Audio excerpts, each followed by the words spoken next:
కొంచెం తెల్లగా ఉంటారు, కొంచెం నల్లగా ఉంటారు, కొందరికి ఇవన్నీ ఉన్నప్పటికీ కూడా మనందరం ఎందుకు సోదరులు, మనం తెలుగు వాళ్ళం, ఇక్కడ మనం భారతీయులం.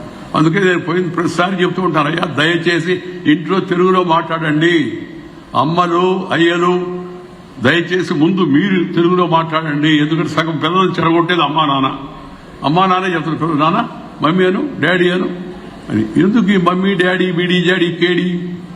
అమ్మా అంటే అంతరాళంచి వస్తుంది. అమ్మా నేను ఇక్కడ అమ్మా అన్నాను, అక్కడ దాకా వినబడుతుంది, ఆడికి మన వెనక్కి వస్తుంది. మమ్మీ అంటే మూతిలో నుంచి వస్తుంది.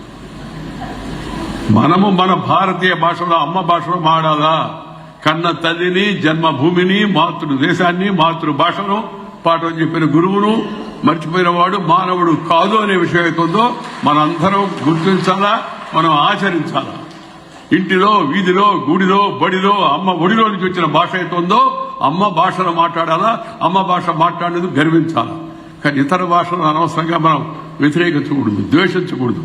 ఈ దేశం చాలా పెద్దది, అనేక భాషలు ఉన్నాయి. తెలుగు, తమిళ్, కన్నడ, మలయాళం, మరాఠీ, అస్సామీ, పంజాబీ, భోజ్పురి ఇవన్నీ ఉన్నాయి. వాటన్నిటి కూడా అన్ని గొప్ప, దానికి అది గొప్ప. ముందు మన భాష, ఆ తర్వాత పరాయ భాష. ఫస్ట్ మదర్ టంగ్, తర్వాత brother tongue, later any other tongue. నీ ఇష్టం వచ్చిన టంగ్ వాడుకో. దాంతోపాటు కొంతమంది హిందీని వ్యతిరేకిస్తుంటారు రాజకీయ అవసరాల కోసం. హిందీని వ్యతిరేకించడం తప్పు. ఎందుకంటే మన దేశంలో పై స్థాయికి వెళ్లాలంటే నీకు హిందీ రాకపోతే నువ్వు జనాలతో ఏం మాట్లాడతావు? ఉత్తరప్రదేశ్కి వెళ్లి, రాజస్థాన్కి వెళ్లి, మధ్యప్రదేశ్కి వెళ్లి, ఛత్తీస్గఢ్కి వెళ్లి, జార్ఖండ్కి వెళ్లి, ఒరిస్సాకి వెళ్లి అక్కడికి పోయి లేడీస్ అండ్ జెంట్మెన్ అంటే ఇదేమంటున్నాడో అర్థం కాదు మనకి.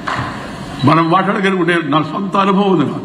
నేను మామూలుగా ఇక్కడ పుట్టి పెద్దగా నేర్చుకోకుండా తర్వాత పెరిగి అఖిల భారత ప్రధాన కార్యదర్శి అయ్యాను, పార్టీ అధ్యక్షుడయ్యాను, దేశం అంతా తిరిగి మాట్లాడాను. ఒక దక్షిణాది వాడు వచ్చి హిందీలో మాట్లాడుతున్నాడని చెప్పని జనం నేను అది తప్పులు మాట్లాడినా ఎవరికోకుండా సంతోషంగా చప్పట్లు కొట్టేవాడు. దేశంలో మనం అందుకని దేశ భాష నేర్చుకోవాలి. బట్ ఫస్ట్ మదర్ టంగ్, తర్వాత brother tongue, later any other tongue. అయితే ఇంగ్లీష్ నేర్చుకోకూడదా? ఎవరు చెప్పారు? నేర్చుకోవాలి ఇంగ్లీష్ కూడా. మన ఎవరో కుర్రోడు అడిగారు, సార్ మీరు చెప్పేది బాగానే ఉంది, కానీ పైకి పోవాలంటే ఇంగ్లీష్ మీద చదువుకోవాలి సార్ అన్నాడు. ఎవరు చెప్పారు నీకన్నా? చెప్తారు కదా సార్ అందరూ అన్నాడు. నేను అన్నాను, నేను నిన్నే నువ్వు నీలాంటి వాడు అడుగుతున్నారని నిన్ననే దేవుడికి ఐఎస్డి చేశాను. ఐఎస్డి చేసి దేవుడిని అడిగాను, ఏమయ్యా నీ దగ్గర రావాలంటే ఇంగ్లీష్ మీడియం ఉండాలా అంటే దేవుడు చెప్పాడు అదేం లేదు, ఎక్స్పైరీ డేట్ అయిపోతే ఎవడైనా నేరుగా పైకి వచ్చేయచ్చు అన్నాడు. మా కుర్రోడు అన్నాడు, సార్ మీరు నవ్వుతూ చెప్తున్నారు, నవ్వు కోసం.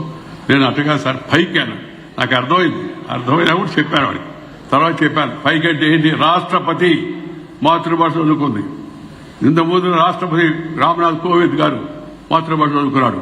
ఈ దేశానికి ఉపరాష్ట్రపతి అయిన రైతు బిడ్డగా ఉన్న నేను పల్లెటూరులో వీధి బడిలో చదువుకున్నా. అక్కడ దాకా వెళ్ళాను కదా, మామూలుగా పార్లమెంట్లో కొద్దిగా గొప్ప మాట్లాడాను కదా, అంతర్జాతీయ వేదికలు ఎక్కాను కదా, 65 దేశాలు వెళ్ళాను నేను, మాట్లాడాను కదా. ఎవడెక్కడ నన్ను ఎవడు తప్పు పట్టలేదే. నేర్చుకోవద్దని ఎవరు చెప్తే నేర్చుకో.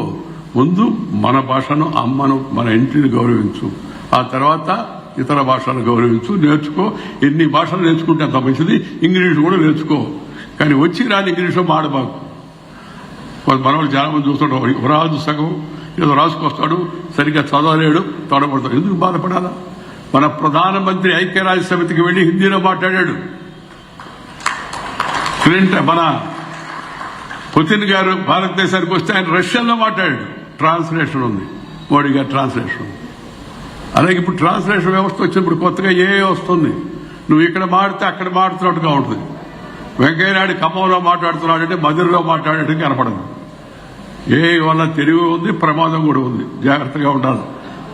ఎందుకంటే నీలాగా ఇంకో మనిషి నీ ఇంటికి పోవచ్చు. నేను వివరంగా చెప్పాలి ఇంకా అంతకన్నా.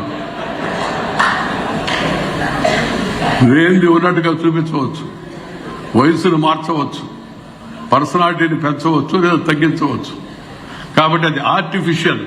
కావాల్సింది మేధస్సు, కృత్రిమ మేధస్సు కాదు. కావాల్సిన ఇంటెలిజెన్స్, నాట్ ఆర్టిఫిషియల్ ఇంటెలిజెన్స్. అయితే మీరు దీని టెక్నాలజీకి వ్యతిరేకం, నేను వ్యతిరేకం అని చెప్పడం లేదు, జాగ్రత్త పడమంటున్నాను. ముందుగానే దాని మెరకలు నేర్చుకోండి. ప్రధానమంత్రి గారు కూడా మనం చెప్పారు, దానికి మానవ్ అని పెట్టి 4 మాటలు చెప్పి ఆయన దాన్ని వివరించి చెప్పాడు. జాగ్రత్తగా ఉంటాం, జాగ్రత్తగా ఉండాలని. సోషల్ మీడియా కూడా వచ్చినప్పుడు చాలా మంది సంగలేదు, ఇంకేమో మన ఇష్టం అని, మన ఇష్టం అయిపోయింది. ఇప్పుడు ఆ సోషల్ మీడియా కాస్త యాంటీ సోషల్ మీడియాగా తయారైపోయింది. ఆ యూట్యూబ్లో వచ్చే